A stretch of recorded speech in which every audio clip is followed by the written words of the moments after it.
भगवान समस्त कारणों के कारण परम सत्य हैं। महात्मागण भक्ति पूर्वक उनकी शरण ग्रहण करते हैं, किंतु अपवित्र जन पूजा के अन्य विषयों की ओर अपने मन को मोड़ देते हैं। 8वां अध्याय अक्षर ब्रह्मयोग।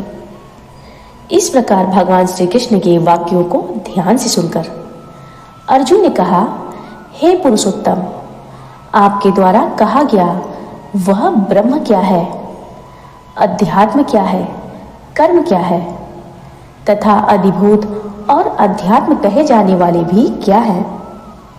हे मधुसूदन, अधियज्ञ यहाँ क्या है और वह शरीर में किस प्रकार है।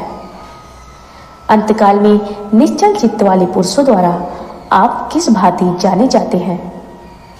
अर्जुन द्वारा इस प्रकार का प्रश्न किए जाने पर भगवान श्री कृष्ण बोले, हे अर्जुन, अक्षर अर्थात अविनाशी सर्वश्रेष्ठ परमात्मा तो ब्रह्म है और जीवात्मा अध्यात्म कहा जाता है। इस चराचर जगत को उत्पन्न करने वाला यज्ञ, दान, होमादि के लिए द्रव्यादिकों को छोड़ना कर्म कहलाता है। शरीर आदि जो नष्ट होने वाले हैं वे अधिभूत हैं।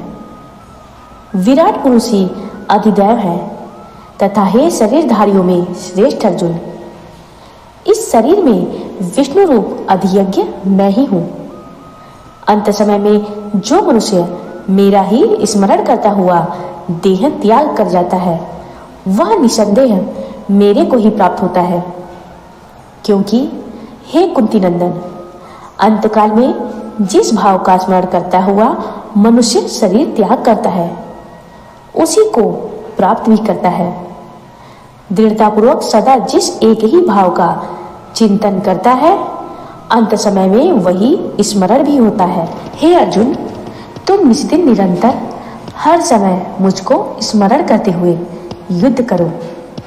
इस भांति मुझ में मन बुद्धि लगाकर ध्यान युक्त चित्त से निसंदेह मुझको ही प्राप्त होगे।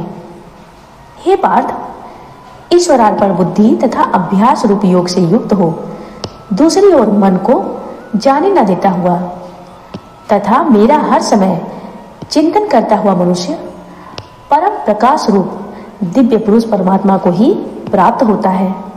अतएव जो पुरुष सब पर नियंत्रण रखने वाले, अति सूक्ष्म सब के धारण व पोषण करने वाले, अचिंत्य सूर्य के समान नित्य चेतना प्रकाश स्वरूप अविद्या से परे परमात्मा का स्मरण करता है, वह भक्तिमान मनुष्य अंत समय में योग बल से दोनों बाहों के ठीक मध्य में प्राणों को प्राणायाम के द्वारा भली भांति स्थापन कर दृढ़ता पूर्वक ध्यान करता हुआ उस परम पुरुष परमात्मा ब्रह्म को ही प्राप्त होता है।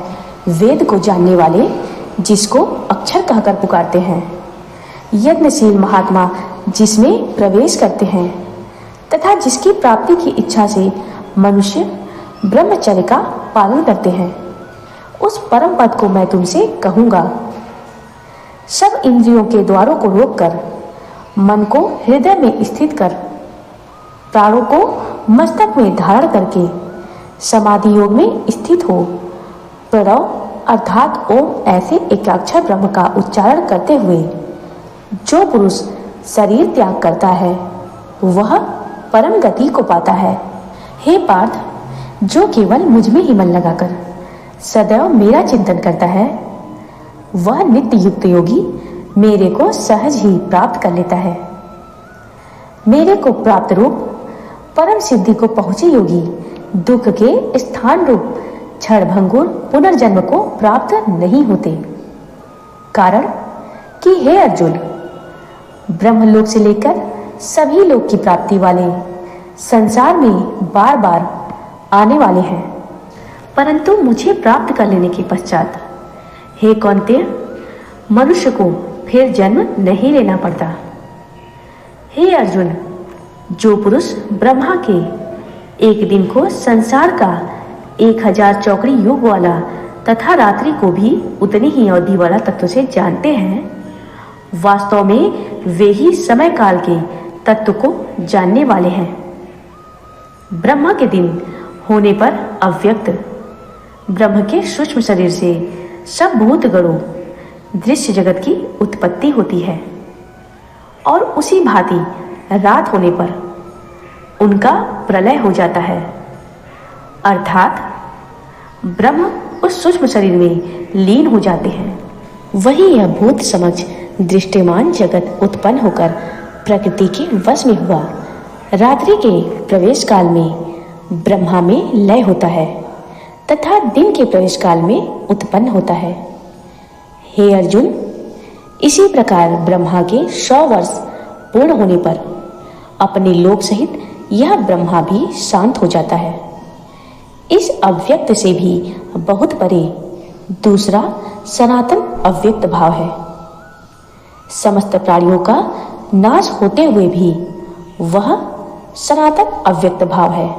हे अर्जुन, समस्त प्राणियों का नाश होते हुए भी वह सनातन अव्यक्त भाव नष्ट नहीं होता।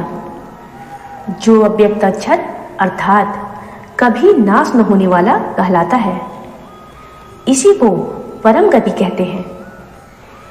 जिस सनातन अव्यक्त भाव को पा लेने के बाद मनुष्य फिर संसार में लौटकर पीछे नहीं आते, अर्थात पुनः जन्म नहीं होता, वही मेरा परम धाम है।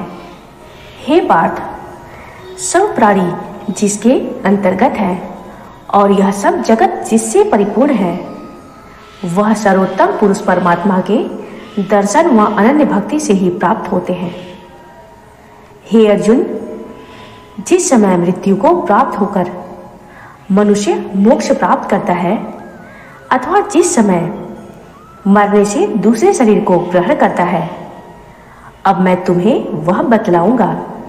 जिस समय सूर्य की गति 6 माह तक उत्तरायण हो, शुक्ल पक्ष में दिन के समय ज्योतिर्मय अग्नि अभिमानी देवता व्याप्त हो, उस समय मृत्यु को प्राप्त हुआ ब्रह्मवेत्ता प्राणी देवताओं द्वारा क्रम से ले जाया हुआ ब्रह्मा को प्राप्त करता है। जिस समय सूर्य की गति 6 महीने तक दक्षिणायन हो, कृष्ण पक्ष में रात्रि के समय धूमाभिमानी देवता व्याप्त हो, ऐसे काल में मृत्यु को प्राप्त हुआ प्राणी इन देवताओं द्वारा क्रम से ले जाया हुआ चंद्रलोक होता हुआ अपने कर्माधीन स्वर्ग सुख भोग कर फिर संसार में ही आता है। इस जगत के यह 2 ज्ञान, अज्ञान अथवा शुक्ल तथा कृष्ण एवं देवयान और पितृयान मार्ग सनातन माने गए परंपरा से चले आ रहे हैं। इनमें पहले मार्ग से मरकर गया हुआ प्राणी मोक्ष प्राप्त कर वापस नहीं आता, पीछे वाले दूसरे मार्ग से गया हुआ दोबारा संसार में फिर जन्म प्राप्त करता है। हे पार्थ, इस भांति इन दोनों को भली प्रकार जानने वाला योगी मोह में नहीं फंसता। अतः हे अर्जुन, तुम्हें सर्वदा ही मेरी प्राप्ति के लिए योग युक्त हो उसी साधन में तत्पर रहना है। इस रहस्य को विचार पूर्वक जान लेने के बाद वेद पढ़ने, यज्ञ करने, तप दानादि क्रियाओं से जिस फल की प्राप्ति होना बतलाया जाता है, उन सबको उल्लंघन करके योगी मेरे परम पद को प्राप्त करता है। जय श्री कृष्ण, जय वासुदेव। 8वें अध्याय का महात्म्य। श्री नारायण जी बोले, हे लक्ष्मी, नर्मदा नदी के तट पर एक सुशर्मा नामी ब्राह्मण रहता था। उसके कोई पुत्र न था। उसने पुत्र प्राप्ति के लिए अश्वमेध यज्ञ करने का संकल्प किया। उसमें बलिदान करने के लिए वह उस समय एक बकरे को मारने लगा। बकरे ने कहा, ऐ ब्राह्मण, मैंने भी तेरी तरह बकरी का बच्चा बलिदान किया था। उसकी मां ने मुझे श्राप दिया था कि मेरे पुत्र को मारकर पुत्र प्राप्ति की इच्छा रखता है।